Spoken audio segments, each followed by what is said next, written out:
Large intestine अगर देखा जाए तो लार्ज इंटेस्टाइन जो है it is smaller in size then the small intestine, लेकिन इसका डायमीटर बड़ा होता है then the small intestine, that's why we call its large intestine. Large intestine consists of the following part: cecum, which connect the small intestine to the large intestine. Then we have ascending colon, hepatic flexure, transverse column, descending column, and then rectum and finally anus. अगर देखा जाए तो large intestine perform many functions like it is the house of millions of bacteria which produce vitamin K and B.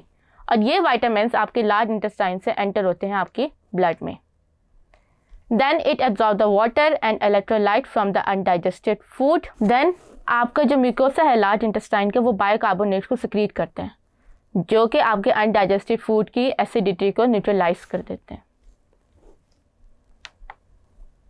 अब हम discuss करते हैं defecation का process. Defecation में सबसे पहले आप एक डीप ब्रेथ होल्ड करेंगे और उसके बाद आपका जो फीसिस है वो आपकी रेक्टम में फिल हो जाएगा. जैसे ही फीसिस आपकी रेक्टम में फिल होगा तो आपके यहाँ पे जो एक्सटीरियर स्फिंक्टर और इंटीरियर स्फिंक्टर है ये रिलैक्स करेंगे एंड देन आपकी फीसिस जो है वो थ्रू एनस आपकी बॉडी से बाहर आ जाएगी. इस प्रोसेस को हम डेफिकेशन कहते हैं. अब ये प्रोसेस जो रिफ्लेक्सेस और ये जो कॉन्ट्रैक्शन एंड रिलैक्सेशन के जो ये मसल्स के एक्शन होते हैं ये कंटिन्यू होते हैं फॉर द फ्यू सेकेंड्स और फिर उसके बाद आपको जब तक आपकी डेफिकेशन कंप्लीट हो जाती है उसके बाद ये एक्सटीरियर और इंटीरियर स्फिंक्टर जो है ये कॉन्ट्रैक्ट कर देंगे और आपके एनस को स्टॉप कर देंगे.